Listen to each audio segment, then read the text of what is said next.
grâce, seule ta grâce. Nous voulons instaurer un état de droit. Et dans un état de droit, il y a une justice indépendante. Ce n'est pas à l'individu Félix Tshisekedi de commencer à faire justice.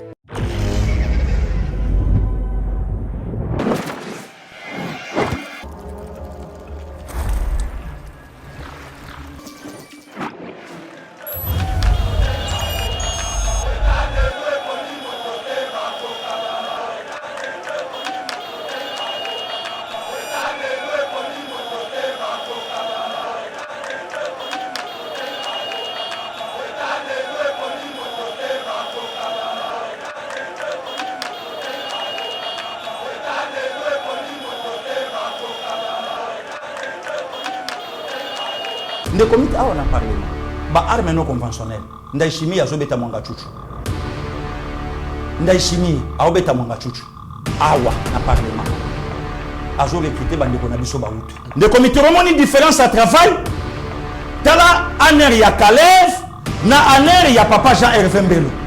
Différence à pasteur le jour et la nuit. Ah bon? Le jour et la nuit.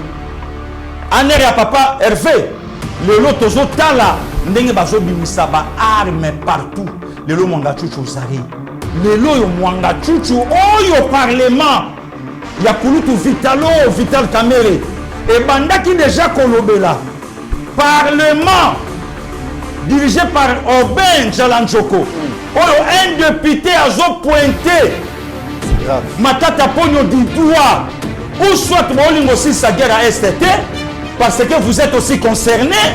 Matata Lobate, le Matata Lobi, n'a comme président na sisa makamba est. Puis n'a marché pour l'insécurité. Et puis n'a marché pour l'insécurité. Mais il y a le biais assisté à la guerre 23 ans à premier ministre. Les comics n'a le banayo ni s'accord. BioEbs Cacao est un cacao en poudre de première qualité, mêlant l'utile à l'agréable, originaire d'Afrique. Les bio-cacao possèdent des propriétés médicinales et aphrodisiaques naturelles et puissantes. Notre cacao n'est composé d'aucun arôme artificiel, d'aucun colorant ou de conservateur. Avec de l'eau chaude, de l'eau tiède ou du lait, profitez d'un tendre goût des cacao. Avec BioEbs Cacao, vous êtes assuré de retrouver une capacité physique optimale. Un complément alimentaire conçu pour les hommes augmente la libido pour une santé sexuelle positive. 30 minutes après l'usage, vous avez des résultats positifs. C'est la première fois que j'ai goûté un complément alimentaire sain, propre, bio, sans produits chimiques et sans aucun effet secondaire et qui fait des merveilles. Tout ce qui est écrit pour ce produit est vrai.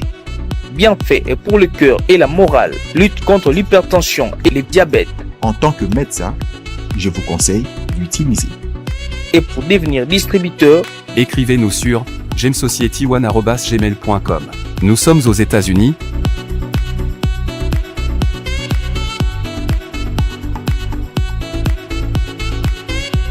En France,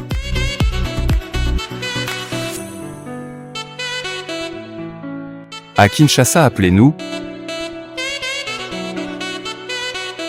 Nous sommes au Gabon. Nous sommes en Afrique du Sud.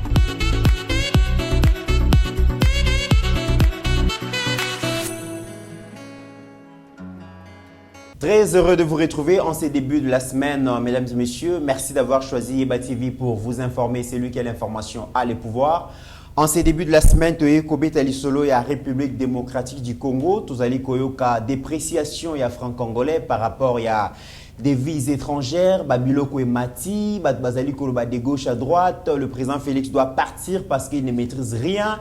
Biloko Eza Komata, situation, il y a conditions de vie sociale, il y a Congo, Zali ko changé après l'indépendance économique.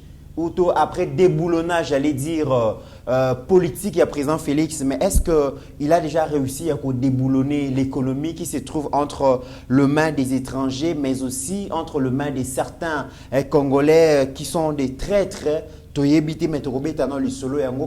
Comment est-ce qu'il a donc il a hériter la situation économique ya mboka na biso lelo pour que tokoma na ndenge tokomi tokobeta lisolo nango tokobeta pe lisolo mesdames et messieurs au cours de cette émission na voyage à mokonzi mboka kendaki bongo Angola samedi voyage aller-retour kokutana na Lorenzo président angolais pour ko échanger autour et à processus de paix à Luanda mais aussi à Nairobi après que le parlement angolais a décidé à continuer contingent ya ba soldats angolais pour aider bongo ko aider pour cantonner bongo ba élément ya M23 selon la négociation à Nairobi, ya Luanda, mais c'est comme si Kinshasa a bongo sous pression et la communauté internationale pour dialoguer na M23 alors que Rwanda refuse jusqu'à aujourd'hui il y a dialoguer bon on a mouvement rebelle FDLR. Pourquoi seulement Kinshasa a organisé dialogue na M23 mais pas le Rwanda?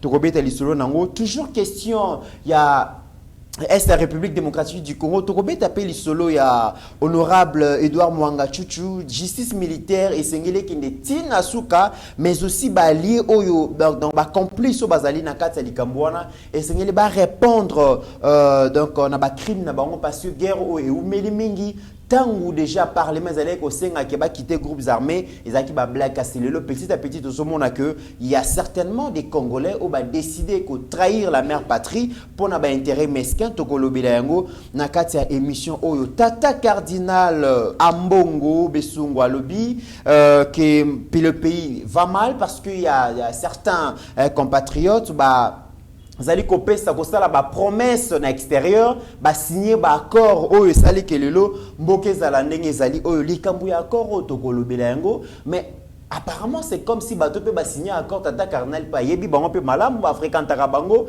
Est-ce que vérité oyo azali koloba na opinion alobaka yango pe en privé na bato africain tara parce que c'est une autorité ecclésiastique yé pas ça na ba information mais na ngambo na ye qu'est-ce qui se passe mesdames et messieurs na ba question oyo nyonso to trouver réponse na monoko ya leader d'opinion na bino Pasteur Gili au balobi azali honorable sans mandat, honorable sans élection. Yenda ko répondre na ba question na biso. Merci na ko liker émission oyo. Merci na ko commenter yango mais aussi ko kata yango na ba morceau ko publier. Merci na technique où ezali bongo chapeauter mikolo oyo na Rabi Mokoko HD santé dérangeaki mo boulot vraiment bon rétablissement place azali. Merci na mes chers coachs de Zaliko, seconde bon Rabi Mokoko et na Bosani Pété, le troisième intellectuel Yakabe Yakamwanga Wazali communicateur privé, mais public, certifié, hein, donc confirmé. Il y a parti aux très cher na excellence la princesse Adel Kainda Maïna, la ministre d'État en charge à portefeuille Balobi Kuna. Soko Yekuno Okuta Bongo, Papi Diosso, le troisième intellectuel Yakabe Yakamwanga, Yenda Fandisi Communication Kunambo Tinayondeko. Pasteur Gili, bonjour et bienvenue. Bonjour Ndekomit, bon début de semaine ayo. Bonjour, bonsoir na bande konyo sobasolanda biso partout dans le monde, Kimia Yanzambe et Zala Nabango. Pasteur Gili, question nanga ya liboso. Tozoyoka balobi franc congolais ils ont se déprécié par rapport à des devises étrangères biloko ezali ya komata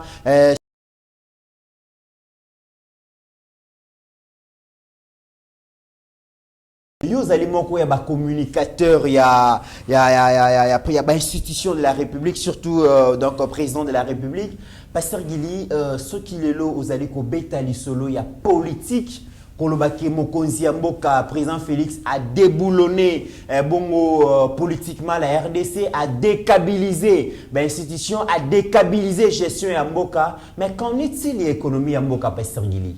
De comiteran matondo na yo, na koyebisa yo oui, situation na mboka na biso eningani. Oui. Peza ya koningana wana eza ya kobomba te. Mais motuna nanga na kotuna bandeko nyonso ba obenga na yo à tout moment ya kotuna est-ce que situation et bouger kana Congo, Kinshasa? Oui. Bandeko ba na poto ba Holanda biso. À tout moment ba obenga biso ba zo ebisa biso ndenge vie et komi passe na poto.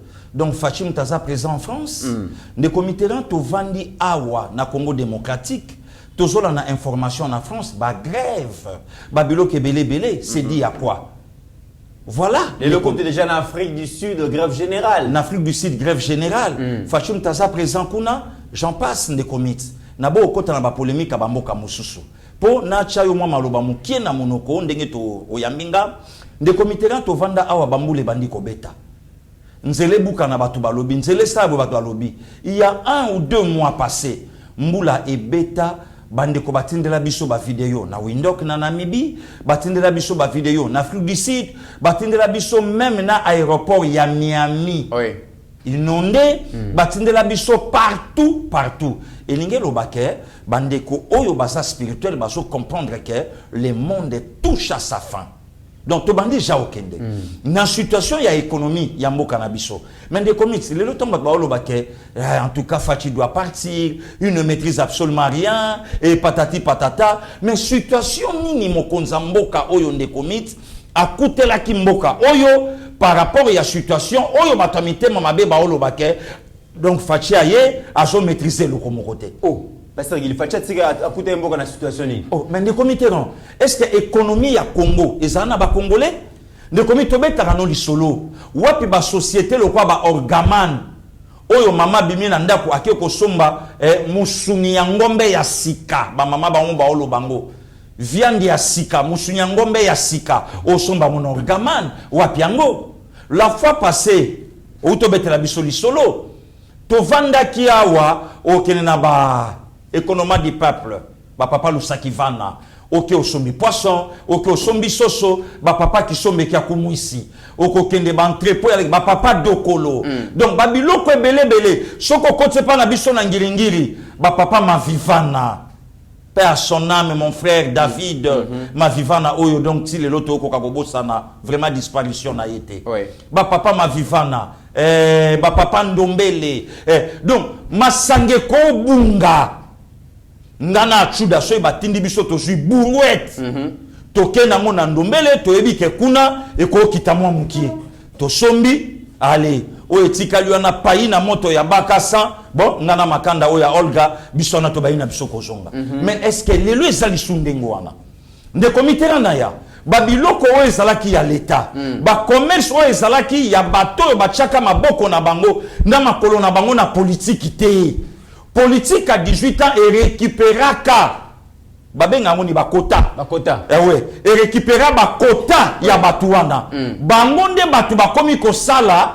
misala oyo ba particulier bande ko sala ba particulier le loto vandi mama atelemi na mboka ye mutazui commerce azui quota exonération ya kokotisa damage na mboka damage yango tuna ba congolais ba bénéficier nango mais tant que comme er mboka yetelema etia mutu na makambo non contrat moko ezaliawa muto ya za censé ya kokotisa biloko na RD Congo ezakaka fulani yeka ni mutana monopole yeka mutana monopole muso ko yiko sala yango te il y a une sœur à moi Bibi Jimbi bazana poto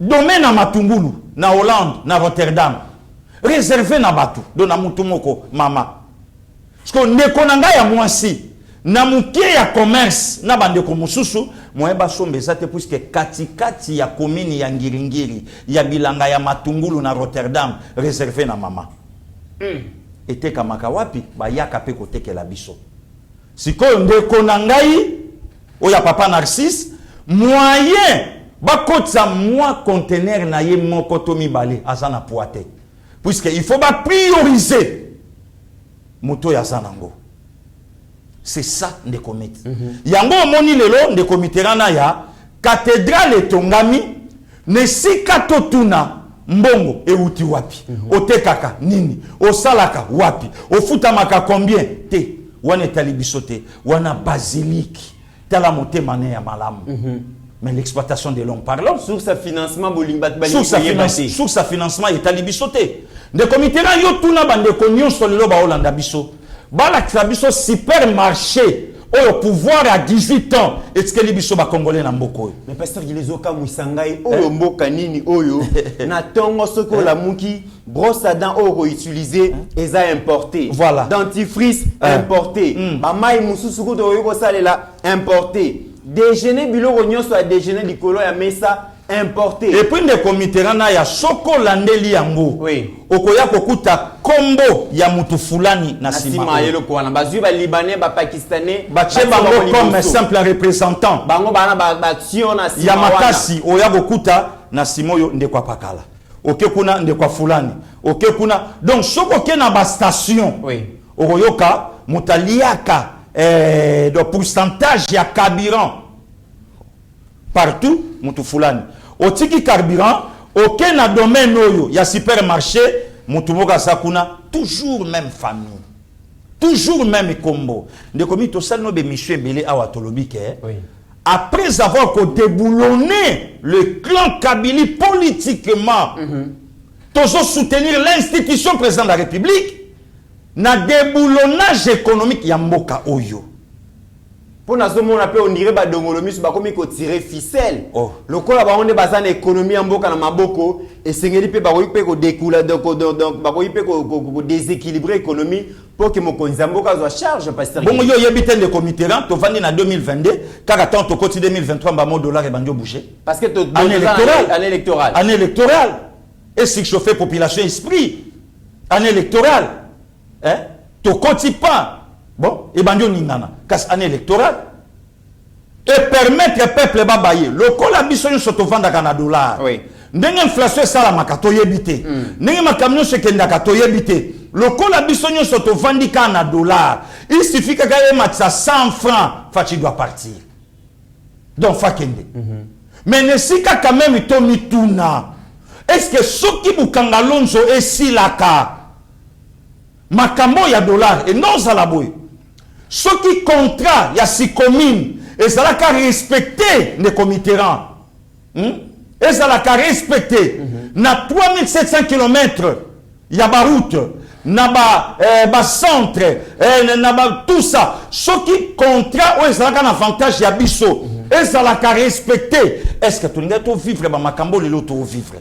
Namboka où ils attendent à Congolais mon côté bimisi mutu na secteur moko pendant 18 ans que tu es bien dans secteur à pétrole en tout cas ils na Congolais moko zawana secteur et agriculture Congolais moko zawana secteur ya énergie Congolais moko zawana de commit ba attaque Congolais moko bimisi de commit ba 4 mandats durant de commit ba pesa kanzelate ba etufaka mutu nyonso okobimisa mutu te commerce ezonga na mama commerce ezonga na papa zo sala bilanga place c'était kamaka et banakate donc tout mais sokotali revenu na bango retour na bango na population congolaise zéro nde komit na betela o lisolo ya Ipinos to leka lushinga na yo bande kona ba hotela biso lelo ba olela na problème ya impayement bazo futa mate ba futa mapete même ata so pe toke na hôpital ngo lelo ezo betela biso tolo to ça pe na bande kona biso ba na kati kuna hôpital trop cher na traitement mais rémunération mawatro.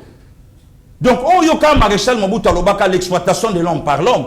Il y a remarqué une famille ba yesko ko sala biso bo libérer ba port illégaux ou bien bo tonga yango non ba abandonner yango na tristesse mais bango ba créer ba port illégaux na bango na profit na bango. Mais dans une semaine et demie Moussala Yangwana et Jobandasko na Mwanda, je crois, le 30. Même à ta réhabilitation, à Port Matadi déjà. Il y a Port Matadi. Masolo Zosale. Masolo déjà, et Zosala Matoko, Makona très bientôt.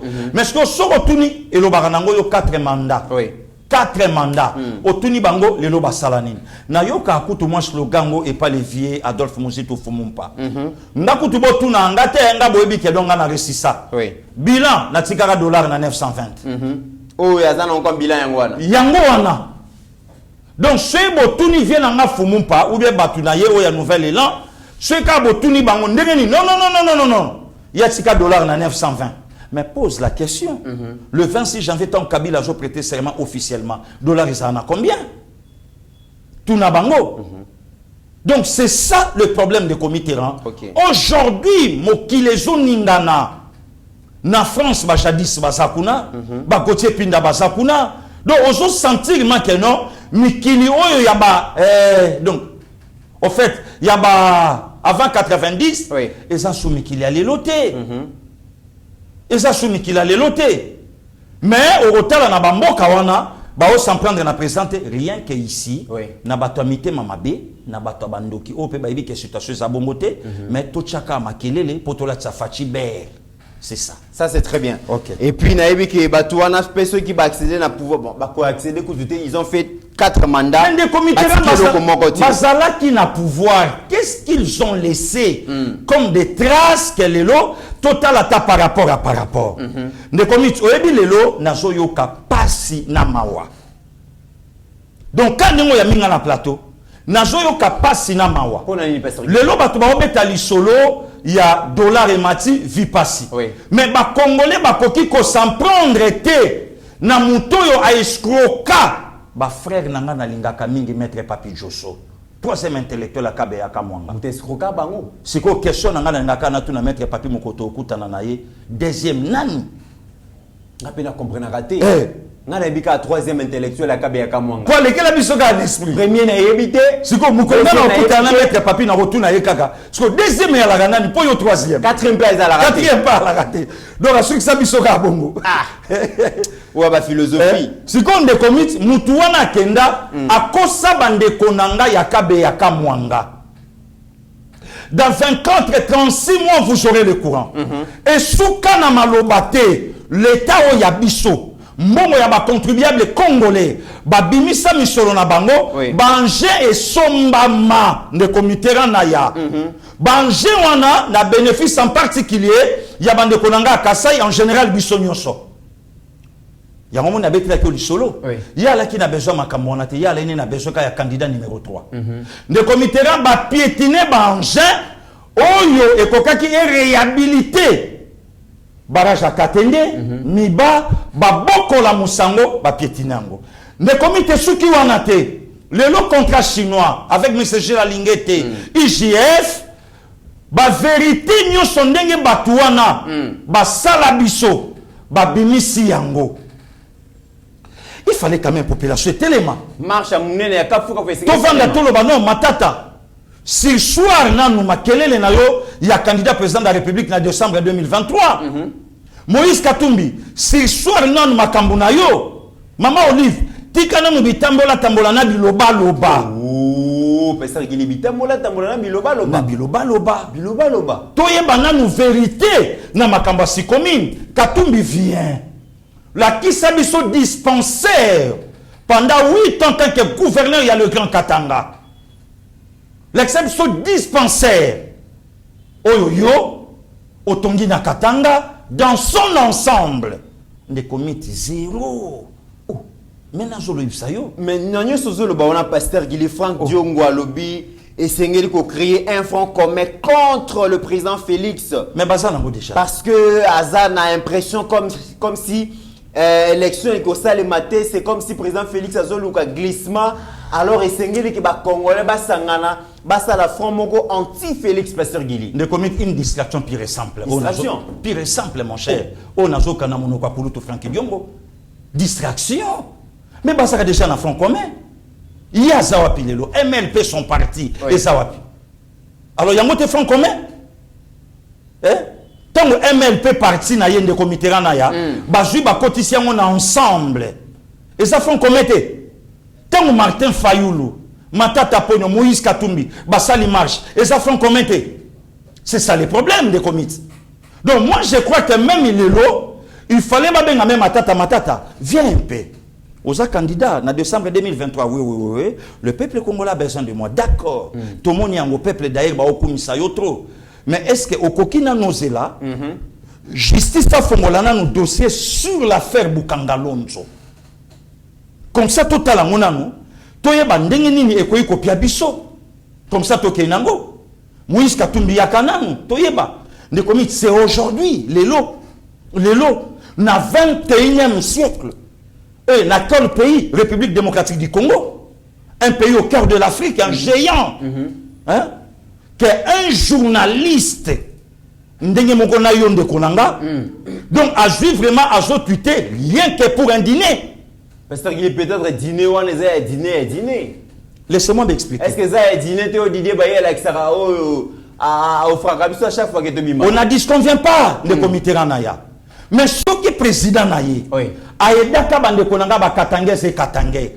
Est-ce que ndeko wana ndenga koma chaque jour Lubumbashi, on a parlé na dîner na poto, en allant encore plus loin, un journaliste au Congo et c'est Bimisa président de la République, journaliste, Oyo ONU à sa Bimisa même président à la paix journaliste, mais les journalistes ont parlé pour un droit. Il y a la place où la lisinga. Des comités, c'est quand même les lotos la vérité. Des comités là ya yo, des konanga on a ota la sikonengo ya minga na plateau na yo. Est-ce que oso sala émission oye bisabatu ke olala na palace na Sun City? Na rosala ngote. 4 nuits.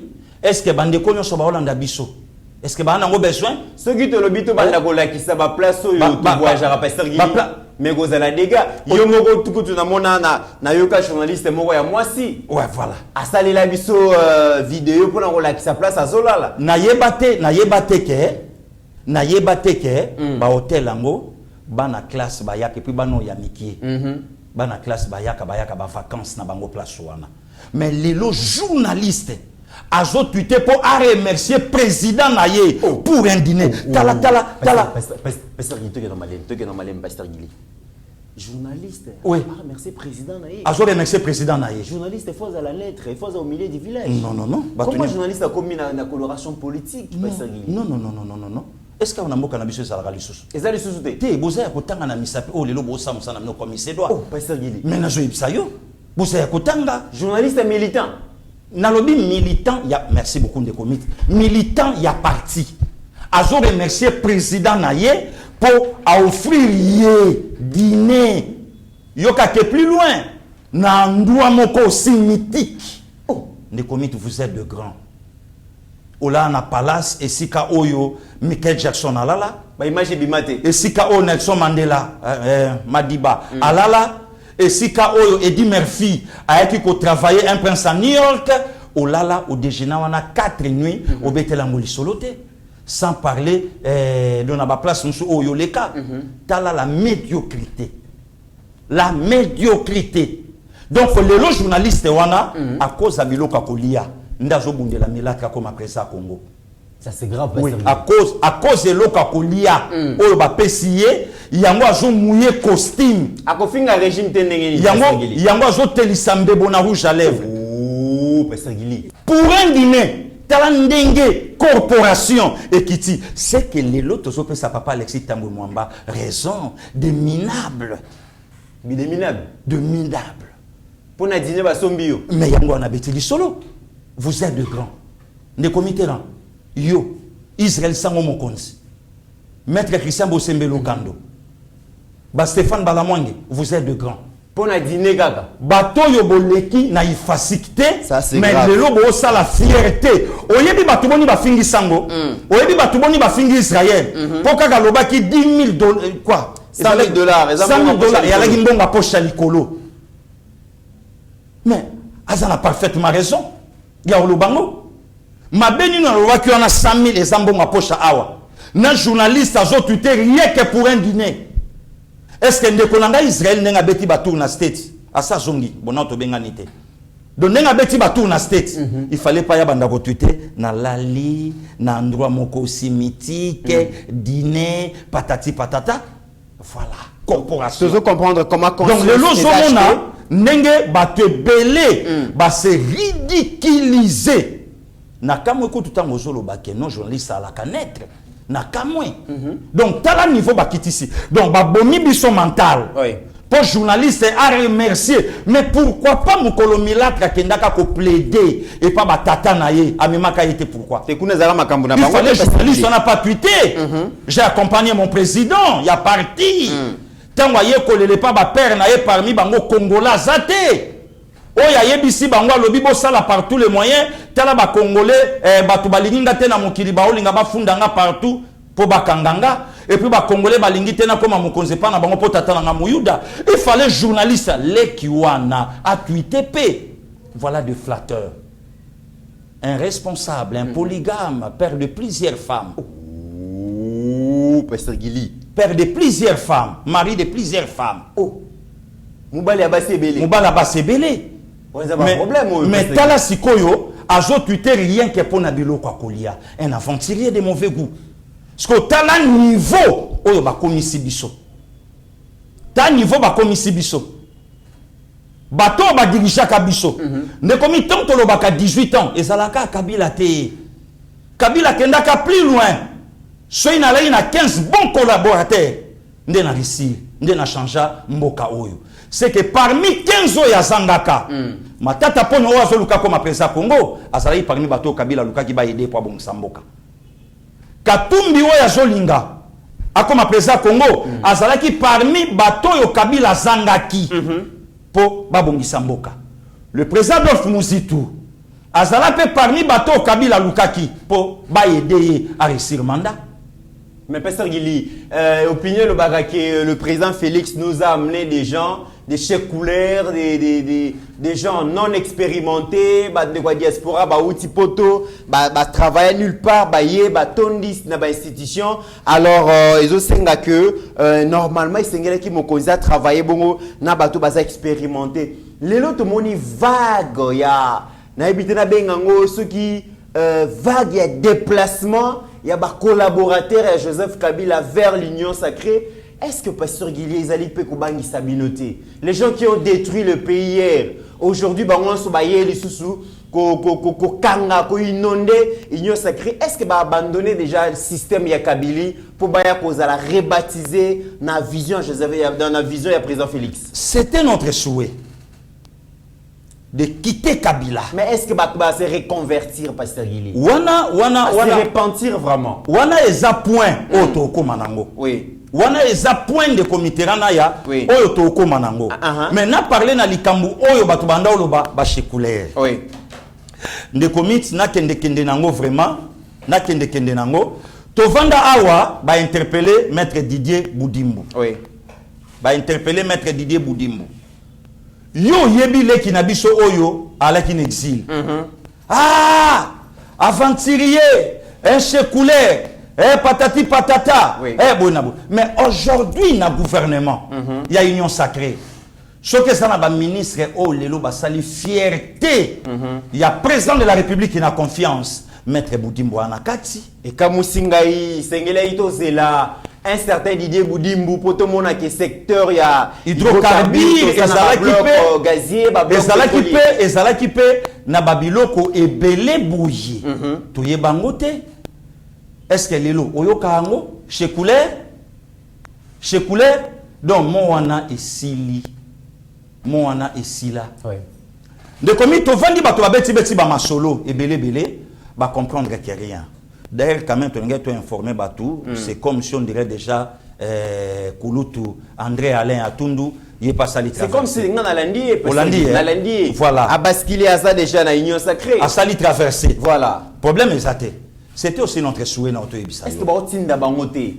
Vous avez une stratégie en cerclement, Pasteur Guili.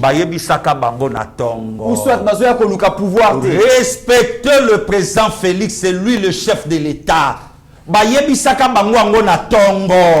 Ne comptez plus sur moi.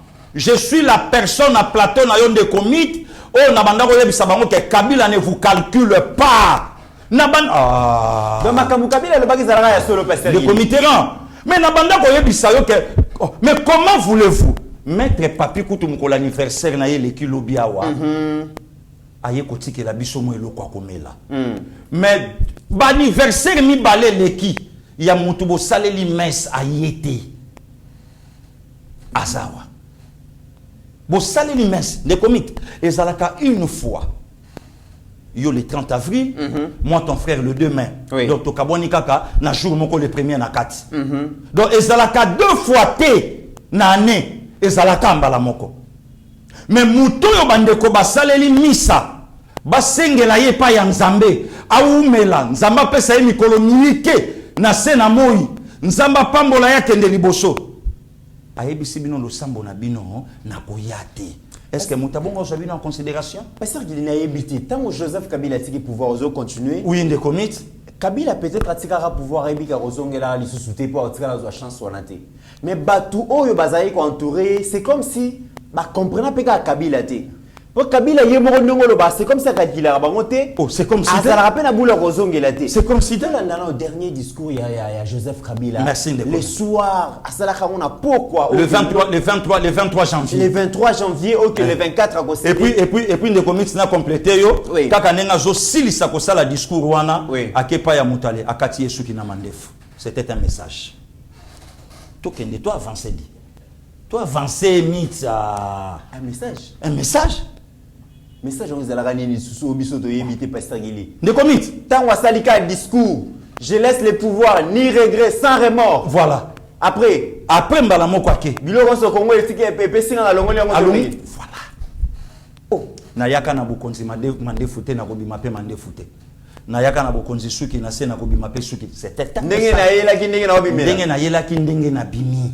Tout là dans le dernier discours il y a Joseph Kabila, mesdames et messieurs, ceux qui bomoni blelo ba boshab ba tundu ba mende ba komikoya Kabila ebisara ba on va respecter président Félix a ebisara ba on que yazali sous présidenté et que va soutenir bongo le nouveau président. C'est comme si ba monara blague ba monara Kabila demi-dieu, Kabila restera toujours au pouvoir kozonga dans quelques mois, dans quelques semaines. Et on bâtira têtu mais lelo avec l'usure et influence au pouvoir, ils se rendent compte qu'effectivement Kabila le pouvoir est ailleurs et qu'il faut changer donc l'arme d'épaule, mesdames et messieurs, tout l'indextrait. Nos compatriotes sous le drapeau. Respectueux de la Constitution, je vais demain passer la main sans regret ni remords, car en dépit des imperfections dues à toute œuvre humaine, le Congo revient de loin et repose sur des bases solides aujourd'hui, mais plutôt avec de vœux sincères, d'ardentes prières à celui qui, désormais, aura la charge de la nation. Je vous invite à le soutenir massivement, comme vous m'avez accompagné et soutenu tout au long des 18 dernières années. Cet appel s'adresse particulièrement à notre jeunesse, avenir du pays. Face aux difficultés de la vie, à l'angoisse et aux doutes que souvent celle-ci suscite, qu'elle se souvienne que rien n'est impossible à celui ou celle qui croit en Dieu, en son pays et en lui-même, qui ose entreprendre et qui cultive la discipline personnelle et l'effort en groupe.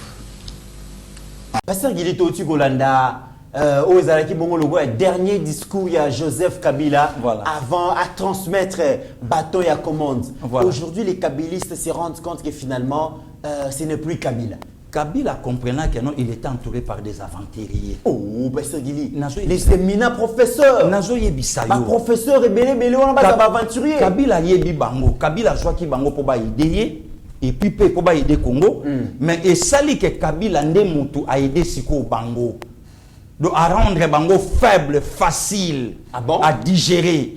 Donc à moni bango na suka et l'autre côté. Et na suka atiki bango kandenga tika bango wana pa tika bango bongo tende kometi tangu no Kabila sisi discours wana to yebisa yo akeya kati suki na mandefu na tongo nango tokutane na palais de la nation na tongo nango tokutane na palais de la nation aye kozongisa ndenge o ya yaka na yaka suki te na yaka mandefu te na tiki pe pouvoir bongo na keya on a dit que non et ça qui message très bien message o déjà à sans la saki na ba o ya ye voilà na ba o ya ye ne komit oyebi lelo temps Kabila vanda katala ka shadaka kata pouvoir amona ka mutu moko te keno akosa sous confiance place wana amona ka lisusu te amona asute pour alaki na nyonso na maboko na ye tout na maboko na ye. Donc lelo tango zomo na traversé yango moni lelo moi personnellement na respectera lever baati lukwebo. OK.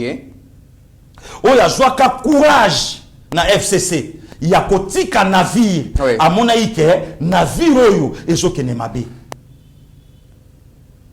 Navire ezokene mabe. Pe a montrer na Kabila que ozali sous na pouvoir te à faire face na levé Alexis Tambo Mwamba so ko tutuke na plus loin monta remporta ka Sénat c'était le vieux sage baati lukwebo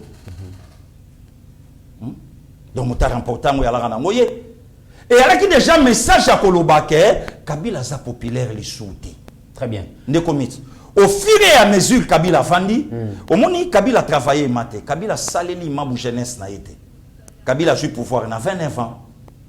Pouvoir et bandit directement ko obligé ye ndenge o yako yiko tambola. Ndenge o yako yiko sala, ndenge o yako za. Ya moni Kabila er muka salaka, colère et salié, allez abimé na ba moto ye wana mbangu. Oui, narata. Yomoni ermo Kabila colère et ça ke ba chauffeur basé belé mais pesanga volant alongoli kara wata mususu ti ba Namibi yemoko. Yomoni colère ermo et ça la kaye punda. Yango ermo mo colère et ça la kaye moto abimi na nzela batu ki di ba ke wana ye wana zoleka or seye. Yomoni colère et ça la kaye ba la costa betango te abetango mais retard. Retard puisque tant linga ka beta ba Bane ba Lacoste, ba jean ba basket, les lotans na zozongela et zo simba souté. Pasteur Gili. Vous comprenez? Pasteur Gili. Oui, des commit. Nani yango Pasteur Gili banani oyo bazo sala ba promesse na extérieur. Banani oyo bazali ko signer ba accord na ba paya pour que Congo kende mabene ezo kende lelo Pasteur Gili. Tata cardinal donc a mbongo bisung. Beti biloko me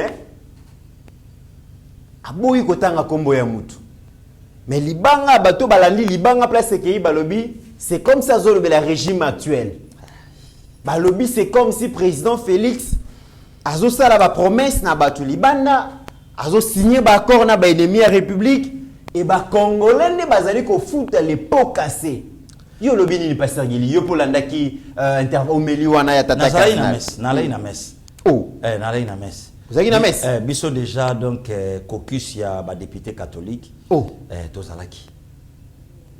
Les Camerounais ni kuna Pasteur Gili. Ne komiti na oye biso.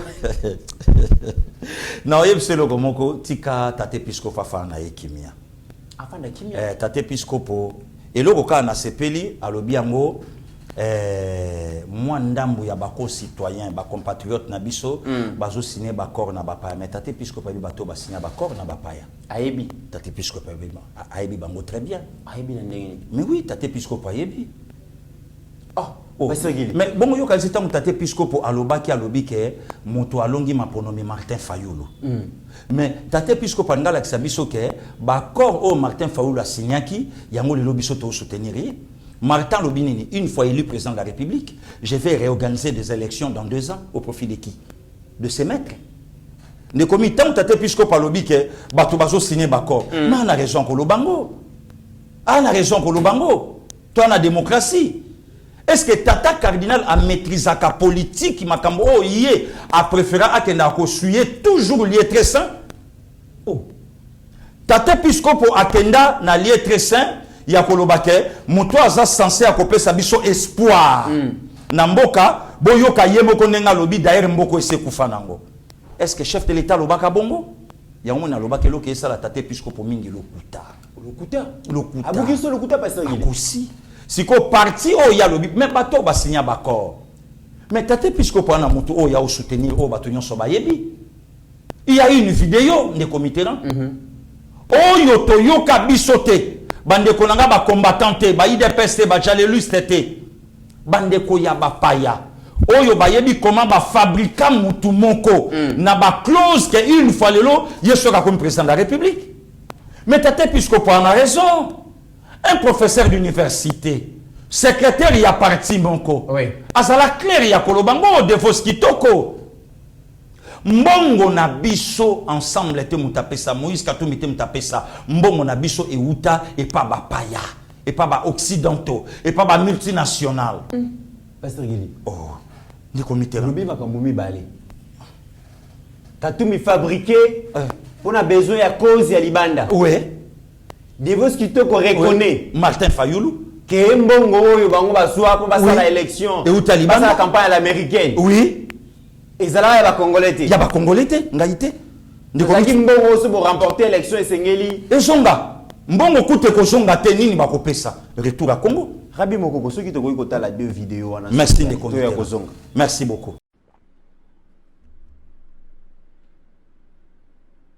la déstabilisation d'un certain nombre de pays et sur les gens qui en Afrique, ce que j'ai appelé, avec une comparaison que j'ai prise chez Lénine, la fameuse bourgeoisie comprador, j'ai appelé ça l'opposition comprador. Qu'est-ce que c'était les compradors?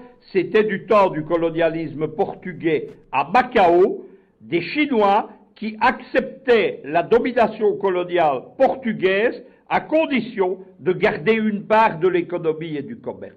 Eh bien, on vit la même chose en Afrique. J'ai longuement averti sur qui était Katumbi. On est, avec le mandat d'arrêt international, dans le noyau, le fond de l'affaire. Si vous suivez les médias occidentaux, on a bâti une grande légende autour de Katumbi, on appelle ça une storytelling, c'est-à-dire qu'on vous invente la vie de quelqu'un. Il y a notamment un film, Katumbi, gouverneur du Katanga, qui a été financé en partie par Arte. Arte, ce sont les gouvernements de Paris et de Berlin, c'est de l'argent public, et on nous expliquait que Katumbi était un honnête homme, que c'était quasiment le seul politicien congolais honnête, alors que c'est un affairiste qui a livré le Katanga aux multinationales. Ça, c'est un aspect du personnage. Le deuxième aspect, c'est l'affairisme. L'affairisme, qu'est-ce que c'est? C'est que Katumbi, il appartient à une très grande famille affairiste qui s'appelle en réalité les Soriano.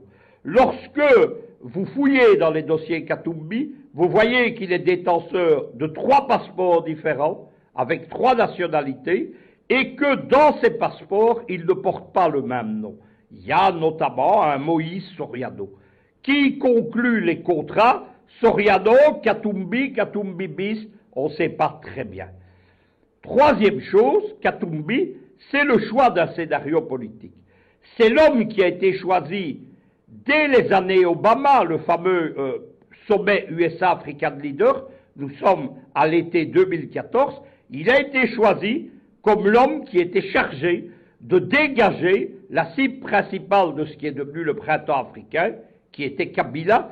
Kabila invité au sommet USA-African Leader et qui s'est vu opposé à une conférence de presse à John Kerry, qui était le ministre des Affaires étrangères américain de l'époque, et le but était très simple, c'était d'humilier Kabila, qui a été sous-estimé et qui a compris directement ce qui se passait.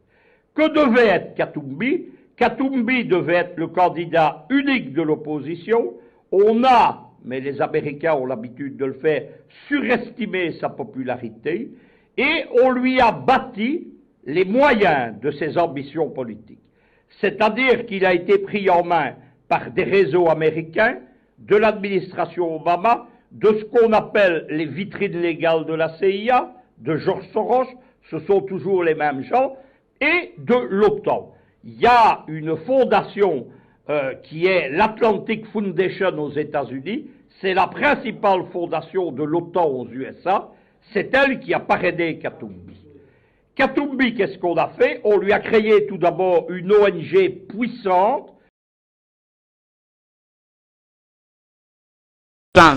Et c'est la première fois dans ma vie que je l'ai dit. Merci beaucoup.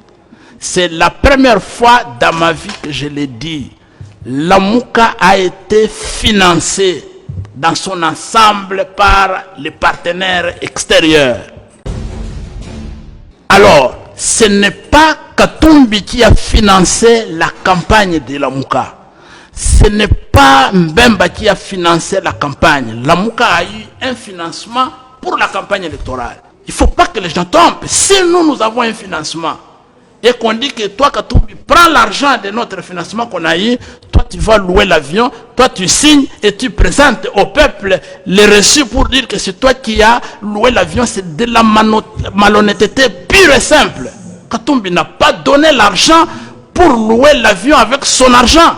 Bon, il peut brandir, madame, il peut brandir un reçu qu'il avait signé parce qu'il était l'envoyé du groupe pour prendre l'engagement au nom du groupe, pas avec son argent. Sikoyo, na pesa lisu bandeko ba Holanda biso, élément moko ya tata mbongo, ami beti masasi na makolo. Ami beti masasi na makolo. Bien sûr. Ndekomi tovanda awa, aujourd'hui mon seigneur, lobi alaki abe. Vidéo tambola bazo poser abe chaud les questions. Bozwaka ba téléphone na maponomi, bozwaka yango wapi. nga na yeba te que monseigneur Chole a bégé à capé. Oh, azanali kukuma. Na yeba te kala ramutali kukuma. Italie, Hollande, Espagne, France. De l'autre côté, bimara matata, vérité bimara. Na souplicité. Na loba na nga calme. Na yeba quitté. Siko tata mbonga loba na biso. Où sont partis les 40 000 smartphones? Eza wapi. Et utaka wapi pe zonga wapi. Eza wapi. Tata mbonga loba na biso. Pourquoi Tata Mbongo akendaka kokamwa hôpital na ba matériel? Oyo ayebisa maman vous êtes encore de jeune. Sans atuna bango bozui mbongo oyo wapi? Vi ajo bino bosanango, bosala commercité, bobima na famille ya barichte, mais bozui mbongo oyo nyonso wapi? Atuna te ndeko Mitterrand. Pourquoi tate puisque patuni maman Olive te? Mbongo zui ya kotonga basilique. Ne komit, est-ce que ekoza la copte koya ya maman Olive nenga ya kakoluka tate episcopo as lembisa papa wa Roma motema akende na goma kende kotali loko ngana tongo. Mon loko na ipsa ko na le na rema. Non, c'était prévu pasteur Gili d'ailleurs na itinéraire ya liboso ya papa esengela ki papa akende pe goma. Goma. Sur akenda ki goma c'était pour des raisons sécuritaires. Mais peut-être ezali esengela ki pa kende ko vi ko visiter basilique wana. Ba ko memaye poatala yango. O mon loko na ipsa ko nzamba ebisi David kotongela nga temple te po maboko neza na makila. Balle de match eratama esimbate. Donc moi je crois que Makambo tate puisque palobi et cause en cas de populisme ou bien haine, il y a mauvais goût puisque ça na batumsu ba yoke tanga olo bango vous sentez makeno haine makasi. Puisque bato ba olo quand même pouvoir libanda tate puisque pozana bango. Mais ceux qui tate puisque pa solana bango, tate puisque pa pesa bango mote. Les lois zana bango bien. Est-ce que les lois au somoni rendement, au somoni gentillesse, il y a tate puisque et pas la distinguer première dame? Pasteur Gili, tant que vous allez eu inspiration. Merci de tant que Tata Cardinal Azali Koloba, il y a des gens qui ont signé des accords avec l'extérieur, tout ça. Pour chercher les pouvoirs. Merci. Parce qu'on parle des accords. Mais témoin peut accord wana bazali. Bazali. Est-ce que na évité na discours na intervention il y a professeur Kalele, est-ce que le président Félix Azalaki déjà chef de l'État ou pas, tu éviter, mais tout l'andaye quand même par rapport à les soi-disant accords. Merci. Merci. Le 12 mai 2012, il se tient une réunion à Rubavu. Rubavu, c'est au Rwanda, frontière avec le Nord Kivu là-bas. Des ministres de la Défense congolais et rwandais. Ils signent un accord. Dans cet accord, les deux parties conviennent de ce que les armées rwandaises peuvent entrer au Congo et surveiller les 9 frontières de ce pays. L'accord existe. Nous en avons des copies. Le 18 du même mois, de la même année, le ministre congolais et le ministre rwandais des Affaires étrangères se rencontrent à Kigali. Ils signent un accord. Dans l'accord, ils acceptent que les services de renseignement rwandais peuvent entrer au Congo, sillonner toute la République pour assurer la sécurité. Ils le font chaque jour. Nous avons accepté, pendant que nous dormons, les autres circulent, repèrent les sites miniers, contrôlent nos frontières sillonne tout le pays. Enfin, c'est-à-dire pour l'exposer. Parce que les données, nous en avons à revendre. Vous connaissez le fameux accord du 23 mars 2009 entre le Congo et Kundabatware, le CNDP. L'accord reconnaît aux Rwandais le droit d'être congolais et de participer à la vie politique congolaise, d'être candidat et d'être élu. Nous avons signé cet accord. La partie congolaise a été représentée par M. Raymond Tshibanda, à l'époque ministre de la Coopération, et Obasanjo, qui était témoin de la communauté internationale, lui a posé 3 fois la question. Est-ce que vous acceptez de signer un tel accord? Il dit oui, 3 fois.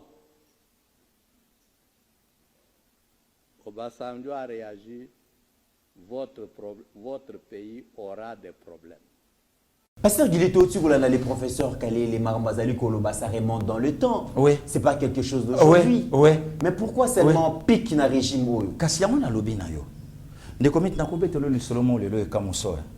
Bandeko ya lemba na Saint-Augustin bakoza d'accord nanga. Oyebi ke il y a un prêtre même bandeko aneur so balandi mambo na loba Pasteur Guili biloko muso alobaka ayebi ya ndenge nini. Ndenge matoyoka sangwa zo sa messe. Sangwa zo critiquer so des moutons à l'époque. Biloko na bango ya pamba wana ba yeli biso. Bacha nzembo ya bandeko na biso baluba. Bandeko na kata mesu baboyi koyemba.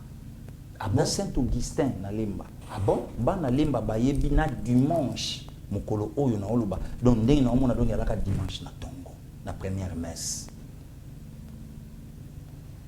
Omoni lelo eloko tate episcopo olukani. Tate episcopo tango atakaka ye moko la personne de cardinal Fridolin Ambongo Besongo. Sans se rendre compte que atakaka l'institution présidente de la République. Mais tango bandeko bako réprimander wane komi IDPS. Wane komi IDPS, wane komi sous population congolaise. Mais c'est comme si na Congo ceux qui va créer cardinal, il faut azala pena pour président na yo. Na président oyena ba koyoka.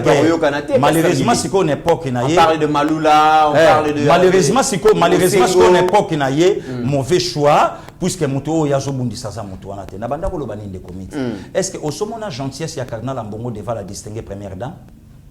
Est-ce qu'elle a distingué première dame à Yambakaye? Est-ce qu'elle n'a pas côté là? Peut-être à ce moment-là qu'elle a distingué première dame à Musika naye. Alors yango yepe ngana lobikaka ou soit tazo ze l'appelle la distinguer mukolo comme ancienne. Wana comme appelle obete le tour ayebi ke bobuswa kit. Bo solisa apenga. Par nangai. Par nanga bo solisa apenga. Est-ce que cause apé bon côté? Donc moi je crois que eza nango babilo komoko ya pamba. Voilà. Ndeko mito komi na année électorale. Mutu nyonso azosa la campagne na ye ya candidat na bango.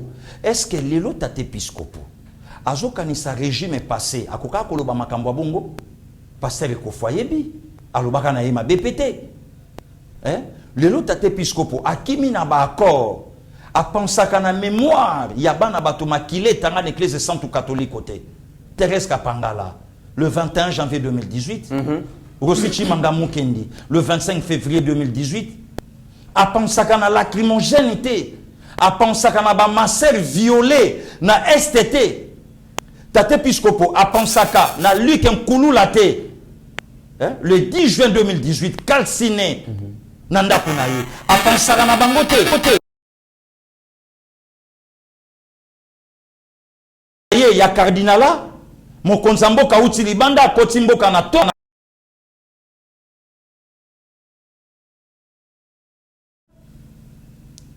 et clé à mutu kazwa tant tate pisco pazwa qui a pensé qu'il n'a pas matériel té na Saint-Joseph a pensé qu'il n'a pas de committeran tant akenda iko visiter hôpital a tout na qui peut bangote pourquoi pas maman yé mo pona ba soin na biso na souhaité beaucoup noter na tate piscopo mais les lorsqu'ils beaucoup n'essuyer n'anga pasteur Gili ba ko évacuer nani tate piscopo yé muta okene mbangu ko zo ba soin approprié libanda tout monde qui même avec donc le feu cardinal mais yango na zoloba Laurent Mosengo de committeran le soir de sa vie azaki évacué le premier cardinal Joseph Albert Malula Ngalula décédé dans Louvain 14 juin 89 deuxième cardinal Echunzambi Bamumbabi le 6 janvier 2007 na Saint-Luc troisième cardinal le 11 juillet na Saint-Luc.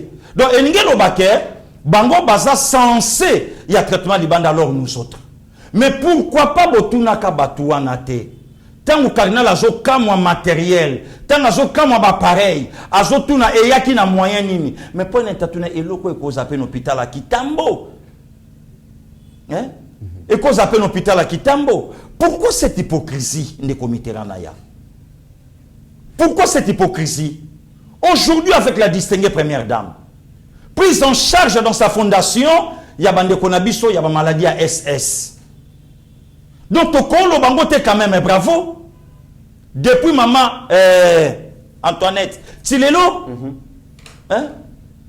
Avec excellence, ba nabiso balé qui nabiso bande konabiso. Ça la pourcentage à mala mon exeta, allez, on s'est distingué par excellence, Yowana. Alors, fondation est en charge. Est-ce que Toko betele lo kabongo mabo côté makambo yo outo lo balobi ya ba femme violée ne komi Toko betele mabo côté pourquoi même na monoko tate piscopo na régime yo eloko mo ya malonge salamité babi mokonzi mboka osala ba promesse spectaculaire non mais ba réalisation mythique. La réalisation miraculeuse et à développer mes yeux. Non. Les comiques, c'est de la mauvaise foi pire et simple. La mauvaise foi. Tate Piscopo ebi bato basala bakor na mboko ba oluka pouvoir par-ci par. Autolaxa vidéo. Autolaxa vidéo on de comité. Kabila a signé bakor wana ne pourvu que yati kala na pouvoir. Le comité na betelo li solo. Il y a un ministre rwandais. Je crois des affaires étrangères, il n'y a pas longtemps, à Outolobango. Ça fait plus de 10 ans. Plus de 10 ans. Il y a des accords. Où il vendu na table, na bureau Yamboka sur la continuité de l'État. Tu te rappelles? Très bien, très bien. Et bakor en Wezanin. Il fallait mon Konzamboka na Congo na ye, au Bapessier, à se soumettre na accord Yamboka na Barebel. Et ce qui, un Rwandais, azole lanelo kwa bongo es bongo bisomoko donc engelo ba ke fachi a dit non na bakor oyo batu ba engagé na ngomboka lelo prof Kalela Otolo bango l'ancien président nigérien Olusegun Obasanjo atali le vieux Raymond Chibanda tunga mulongo lelo calme batanga kombo na été calamité peut-être y pas roya union sacrée y pas roya union sacrée kalate na blanchisserie calamité roya na lavage à sec y pas koya. L'ancien président Raymond Chibanda, Nani Olusegun Atali Raymond Chibanda, vous acceptez de signer de tels accords, votre pays ne sera plus en paix. Yango Yolelo, Pasteur Gili. Yango. Et Ndeko Mitterrand, Tate Piscopo. Pourquoi les lots Tate Piscopo a rappelé Bisso martyr? Que Ezala qui j'ai? Puisque nous avons une église centre catholique. Pour l'information, il y a abonné na biso de comité Ranaya. C'est un jeune engagé. L'église catholique. Baya Mireille, Obatala Kayo, Mireille Mayela. Ozu Baya Nadimbo, Baya Sylvie Moulumba. Voilà. Bah mon éducation. Hein? Pourquoi Baoyo Bafingaka? Et puis Martyr est tombé dans Tongo. Quel jet? Tout a été préparé. Préparé, planifié. Donc, des comités, les lots, ce qui t'a été puisque par le Bamakamba, le Bassanangage, puisque plus, donc, les belé sortie médiatique, ya tate Piscopo abeti libanda. Très bien. Mais pasteur voilà. il est likambu ya M23 oyo mokonzi mboka beti voyage moro aller-retour na Angola à Kikota la homologue naie Lorenzo va échanger sur question il y a processus de paix à Luanda mais aussi à Nairobi après que le parlement angolais va décider pour que contingent angolais ya bongo pour aider à cantonner les éléments du M23 dans le cadre d'une mission de maintien de la paix. Pasteur Guili Mokonzi Mboka Kei, mais de plus en plus voix ils ont s'élevé pour que Kinshasa et négocier bongo na M23. Tolanda même certains leaders politiques à l'instar il y a Vital Kamere et d'autres personnes surtout ressortissants est senga ke et sengeli ko dialoguer na M23. Est-ce que Pasteur Guili yoza d'accord na likamba? Evita ki tokoma na moment oyo. Evita ki? Oh, je te dis in the commit. Evita ka tokoma na moment oyo. Moment nini Pasteur Guili? Mais in the commit, oh vérité le bando bima. Pour votre information, le nous a clair oyebisa yo. Yo kondima le président rwandais Paul Kagame a télémela na likambu ya état de siège na mboka na yete. Bandi ko ba Hollande biso ba d'accord nanga. Kagame même likambu ya état de siège sala ye passi. Pour y avoir un certain Mwanga Chouchou Azali, le roi Coltan, un certain Daishimine Azali. Donc, on si longtemps état de siège Kosala, biso, de comité qu'on dit maintenant Martin Fayoulou a télémela état de siège. Martin Fayoulou a télémela état de siège et Longwa. Yo tout Martin Fayoulou. Tant qu'on va dans ya état de siège et Longwa, on va proposer quoi comme solution? Et elle a quitté. Bon nombre de Congolais, Babi Pasteur Guili, Boebisa Mokonzamboka, Azongisa armée à Bapaya, à Solana, Bamboka Moussona, évite Bamboka Moussona Barmé Nabiso, pour Bambalingaki armée à Bapaya. Pour eux qui va te payer par à Sadek. Et puis eux qui déjà même que le gouvernement est tourné vers Sadek à la milité, tu trouver peut-être solution. Solution, oui, c'est bien. Mokonzamboka Yokaka. Mais Batouba kan sate que non. Oh, biso le bandé yango facha salaka. OK. Facha ana le tout ya diplomatie. Bon tokende ne commit. Omoni makambo ndenge zokende arrestation ya Ndaishimi none ya Mwanga Chuchu. Oh, et bombi mambebele mon cher. Oh. Et bombi mambebele ou soit guerre M23 aussi lambala moko. Po yezanani na lobina. Po ye Mwanga Chuchu azanani Pasteur Guili. Baoba un leader côté wana. Kaka ndenge tozomona le comité Mwanga Chuchu député Ndaishimi oui député na parlement bazo swana na parlement ya Congo bango mbale baza awa bazo ba palissade bazwaka emolima à tout moment mais bazo swana la ba milice na bango kuna honorable Ndaishimi na telema abandi ko bua ka ba arme non conventionnelle que mutumo ko azalia wa bopekisa ye ba milice na yeba les comités oui kati mboka na biso na kati mboka na yebite la milice wana Pasteur Guili il faut préciser que bazali ko boma ba congolais yoka honorable soki Ndaishimi ndenga lobaka lobi azo recruter bandeko na biso ba utu. Oh Pasteur Guili on va bien comprendre ça ils ont les canaux terrain na est tout na parlement. Comment parlementaire congolais, un député parlementaire, un député congolais, pardon, Alba Kebazo recruté par Ndekonabiso Baoutou. Mais il y a un député l'Assemblée nationale. Na parlement vient député congolais. Na parlement vient bosso. Tous en Baoutou au Congo. Kasaso betango. Ndekomite awa na parlement. Ba arme non conventionnelle. Ndaishimi azobeta Mwanga Chuchu. Ndaishimi aobeta Mwanga Chuchu. Awa na parlement. Azo recruté bandeko na biso Baoutou. En tout cas na ruluka vidéo wana nazongela yona mikolego ya. Aobeta. Ndekomite ezali. Vidéo wana ezali. To mekana ko landa extrait vidéo wana. To landa wana. Merci Ndekomite. Bozo tu na wana ndeko ezali nene. Ezalaki nini? Okola possible oyoki déjà likambo on a expliqué bino. Lobby tozalaki na plénière. Plénière de Congo, nous sommes là loi mibale. Loi ya aménagement du territoire na loi sur l'aviation civile. Dans la loi est signée et comme une ère à motion d'information, hein, ningi zalaka na territoire bo likambo songolo pakala ezali. Ndeko likambo ko kambo. Likambo ya ko kambo na yebisa bino likambo ko kambo. Voilà, journaliste Trésor. Oui, honorable. Yuto bozo que la ngati. Bozo ko nga mutu mabe. Mais lana likamo na ngina expliquer. Est limbo la nan. Lobi to vandika na boye honorable Ndaishimiye. Ndaishimiye. Otozo ko Azali Eli ya Masisi. OK. Ndaishimiye asu parole. Abadi ko loba boye landa nga bia lobi boye. Honorable président. Très chers collègues. Un touchi na kati ya Masisi a recruté ba milisi touchi. Parce que pour nous ko la bande ko na biso ba utu o baza na kati ya Masisi wana. OK. Asili saki kutu ko lobate. Ngana leki ko so na bi bandela. Mutango dana o mutango pa za député. Nazo ebisa yo ndeko. Donc un tous a recruté ba tous pour la refaire du mal à Naba Utu. Ata ba ni mal na ba Utu na kati ya territoire na Masisi. OK. Et tout yango ya lobi za député. Mais atanga ki kombote. La nanga bien. Atanga ki kombote. Tango kana lobi bandela makambo lobi azali député. Abi azali député azanga biso pe aho. Oh. Papa.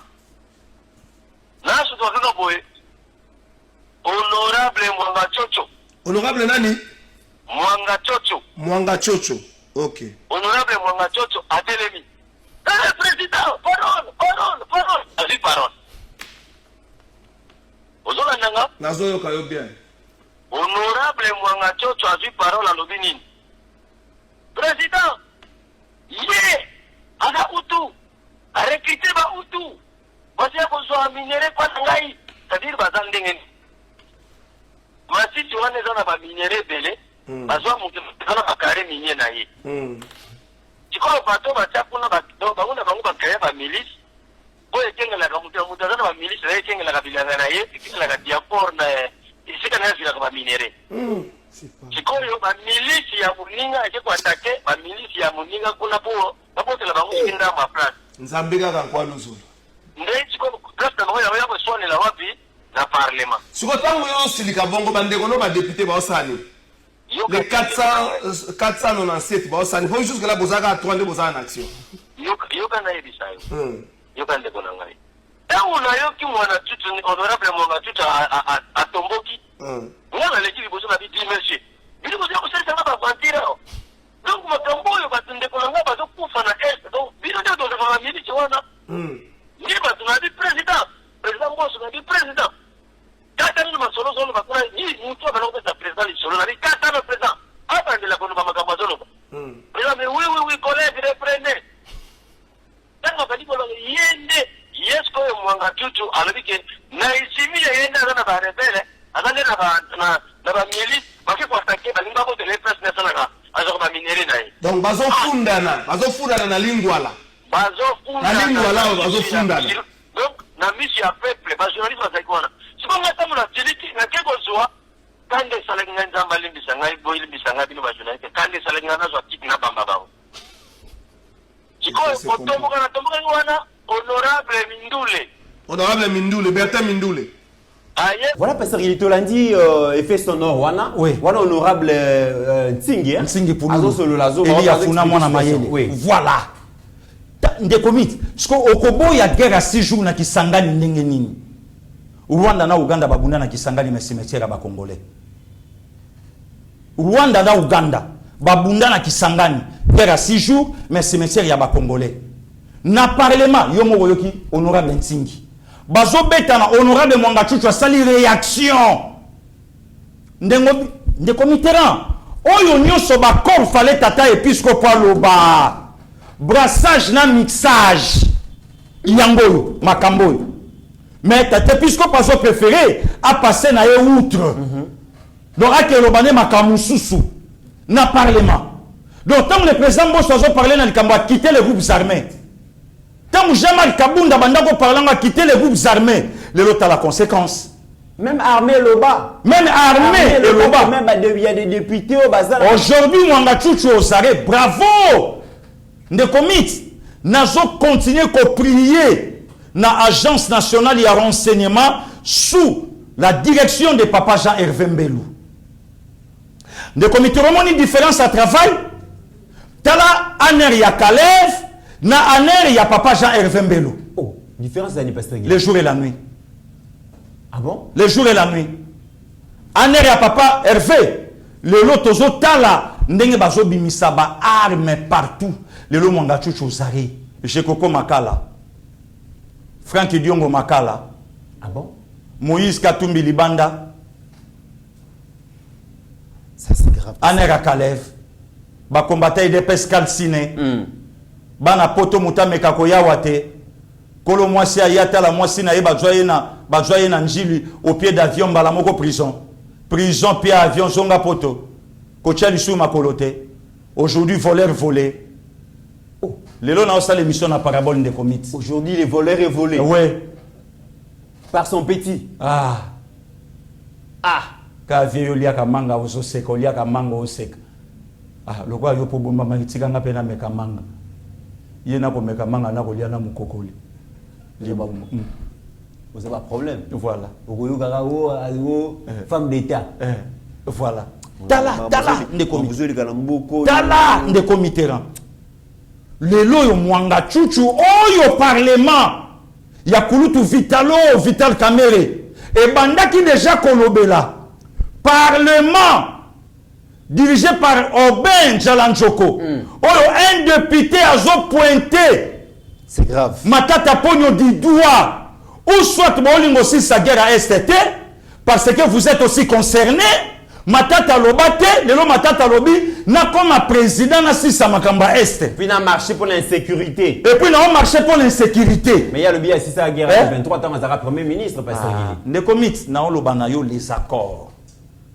Oyo bakanisa ike mokonza mboka na biso lelo akoya kosala continuité nango. Très bien. Donc yango wana. Voilà. Mesdames et messieurs, nous sommes arrivés à la fin de cette émission. Likambuya insécurité à l'est de la République démocratique du Congo. Et là on enseigne à le chef de l'État est disposé à trouver une solution durable. Maintenant, j'ai l'impression que la mobilisation populaire est quittée. Question et élection est embrouillée et là oyo ba excellence Adel Kainda Maïna bazouaka pona ko bimisa batu na ba rue à Kinshasa pour qu'on marche pour soutenir les chefs de l'État, mais qu'on a sa désapprobation par rapport à Marab. Comment expliquer qu'un pays comme la France, avec que tozo bunana Rwanda, Soukou à 25 ans Moussala, mais a livré armée rwandaise, matériel et armée, entre autres missiles et tout ça. Et puis des communautés les lots. Combien il y a complicité. Les lots ces pays où ils sont sous crédible tenenge salaka lobby na bané les qui. Les lots ces pays a aussi la blague. Il y a que ça la mandat d'arrêt contre Poutine. Mais c'est impossible. Il fallait ces pays à la qui s'abissonnent sur George Walter Bush. Voilà. Makambo et Sama en 2003. Oui. Il fallait ces pays à la qui s'abissonnent sanctions ou arrestations contre les Français Nicolas Sarkozy. Na Makambo et Salama en 2011 na Libye. Oui. Il fallait ces pays à la qui s'abissonnent sanctions contre les Rwandais Paul Kagame, na millions de Congolais au Bakoufi, c'est pays où la blague il y a mauvais goût. Le lot total la match na poto Real Barça, na kota marqueur drapeau ya Ukraine, mais elo connaît zozanga drapeau ya Congo, tout mon angopé. C'est grave. Les comités na zoye bisaba de konanga ba Congolais, totel mabiso nyonso to soutenir l'institution président de la République. Na démarche les lomo konzamboka à entreprendre pour na aussi sa guerre à est. Yango zo mona ba blague. Batu ba telemi na Ukraine bitumbe zo bunda ma même to beta lisolo élection zate. Bango nyonso solution na bango za paix d'abord. Mais awa élection d'abord. Mais awa biso élection d'abord. Glissima ezalate. Et lokomoko ezalate. Okomona aussi un député au sala ba jeune ya mauvais goût élection ko zalate. Donc bino ko kansalo ba mamba solo nzoka zo pesa banguna ba arme. Voilà. Oh lobi ba ko confirmer glissement. Oh ba Frank Diongo ba olo ba lelo. Tala ba blague ya mauvais goût de Mitterrand. Voilà. Soutenons Fachi. C'est notre sang, c'est notre frère. Et démarchons de comité au mon état poto komi. Oui. Ou soit Fachi ou soit Kagame. Et stade tokomi ou soit Fachi akoya na pouvoir ou soit Kagame. Mais biso toza na silence ya présent na biso o ya jwa mboka na pouvoir a confiance entre les mains de son Dieu. Très bien. Voilà. Donc ba Congolais o ba osa la blague ba yebake mboka na biso ezo traverser ba moment moko o ezo senga d'abord soutien ya prière. Voilà. Or moment tate episcopo angaka banda ko bondela pona mboka. Puisque c'est un prélat, c'est un serviteur de Dieu, c'est un pasteur. Parce que apport na ye na makambo mboka so le kalelo esa wapi. Très bien. Wapi ango. Voilà. Voilà le comité na ye. Voilà. Mesdames et messieurs, nous sommes arrivés à la fin de cette émission. Rapidement, tout à la événement, il y a enrôlement, il y a Mwana Mboka, Franck Kalolo Nakananga, rapidement. Comme ça, tu vas clôturer l'émission.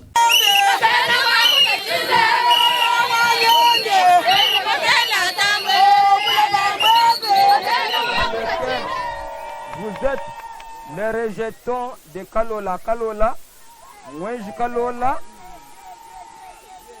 Zenga Mwenji, Mazala Kalola, Kaji Mwenji, Kasen Kalola, tous de la famille régnante. Kassa Central, nous sommes dans le territoire de Luisa, secteur de Bambayi, où Franck Kalolo a été accueilli chaleureusement en prince venu pour accomplir son devoir, celui d'obtenir sa carte d'électeur. Maître Franck Kalolo, fils du terroir et ressortissant de la famille régnante, s'est fait un bain de foule comme d'aucuns ne pouvaient s'imaginer. Partout il a été de passage. En tant qu'un vrai patriote, Maître Franck Kalolo s'est acquitté de son devoir civique vendredi 10 mars 2023 en obtenant sa carte d'électeur. C'est le centre Kanda Kanda qui a servi de cadre pour cette opération. Devant une foule immense qui l'accompagnait, Maître Franck Kalolo était porteur d'un message fort selon lequel l'enrôlement serait l'unique moyen de renouveler le mandat du président de la République Félix Tshisekedi et de lui apporter un soutien indéfectible. Atata Amaku était animé. Félix Mounachan Bwane Tuboyiko. Na nuitra miechi mutu mujima. Sensibilisation Bwane nous dit enrôler. Ami tukene na Luambila. Amina na soutenir chef de l'État Félix Antoine Tshisekedi Tshilombo. Amina na kwa chimutu mkwaunye. Madiarole Antoine Fudi. Ami dibadia masongo la nele kweza. Nele kweza bwana nele kweza candidat député national. Wiji bwakwa mbechi kwetu kweka la development tukelechi Antoine kweni eka la ku parlement. Kanu dimbanga kunye atwavudia kweze na 1000 francs 10000 francs kagala kolondisha kwetu nye tukele cha twekala kukunena kuboyi atwaboyi alo kuma ide alondishe kuma lwa ekala kuma development bwane kwetu kweza alonde ni dimu atunguluka bwane marumekala na kwenda kana kwetu. Maître Franck Kalolo n'a pas cessé de remercier la population de ce coin qui lui a témoigné leur amour et accompagnement. On ne peut pas répondre à mon invitation. Dimulu ile kule mulu ile kuchisas onto somba. Dimulu emu mbazwan. Bakandela hapa. Nakalonga to last one hapa mu primaire, secondaire, une partie. Même kuye ku évoluer kuchisas. Dini nzubwemu, dini adresse hapa. Même chenu mu bubanga bantu to. Dini adresse wani hapa. Abi bilenji bwani ntu nkomine ni base wani. Alors dini lombo bwani nous yikudia enrôler massivement. Voilà, Pasteur Gili, Namoni vraiment Batubaza décidé, le coordonnateur Serge Gili, Maître Franck Kalolo Yepa Kendaki ko zoa carte na yena Kananga. Donc ba image yangwana ou le Bénin. Parlement. Député. Tokotara Parlement. Azo mérité. Un monsieur très intelligent, Maître Franck. Abundi, hein? Abundi, c'est un guerrier. Serge Gili Abundi, vraiment. Azo mérité. Voilà. Nous sommes arrivés à la fin de cette émission. Bonne chance, Franck Kalolo et le Ngona Serge Gili. Naibike Bitumbezalaki Makasi Kasi. Ceux qui paient, Makele le tiers à la média, ceux qui paient qui na Parlement, je pense que ça sera une bonne chose. Pour ceux qui mettent Franck Kake Parlement par les mêmes liés, tout ça, voilà. Talara Nenge, Mikolo Robeta, Serge Kabongo, arme conventionnelle. Oh! Par contre, Bayeba TV, vous créez Franck Kalolo. Talama Makio, ça na Parlement. Au conseiller, à Obik Sangate. Vraiment. Au conseiller, Gino Kabongo. Yamama Grasse. Azonga n'a faut pas. Yebasko au conseiller à Kangisayo. Voilà, nous sommes arrivés à la fin de cette émission. Merci na Rabi Mokoko, merci na Meshak Ochudi, bon rétablissement à Steve Konde, bon rétablissement à Mike Chiswaka. Et puis merci na troisième intellectuel, premier Azate, deuxième na quatrième musika. Papi Josso. Toujours le kaka deuxième intellectuel, oyo yemo kwa sa conscient kaleki. Parce qu'on a yemo kwa yebi ki aprenge ça y. Voilà, au-delà de nos divergences d'opinion, mesdames et messieurs, la RDC reste plus grande que la somme de nos ambitions individuelles. En attendant, portez-vous bien car chaque jour est une vie. Merci. Ta grâce, seule ta grâce. Nous voulons instaurer un état de droit. Et dans un état de droit, il y a une justice indépendante. Ce n'est pas à l'individu Félix Tshisekedi de commencer à faire justice.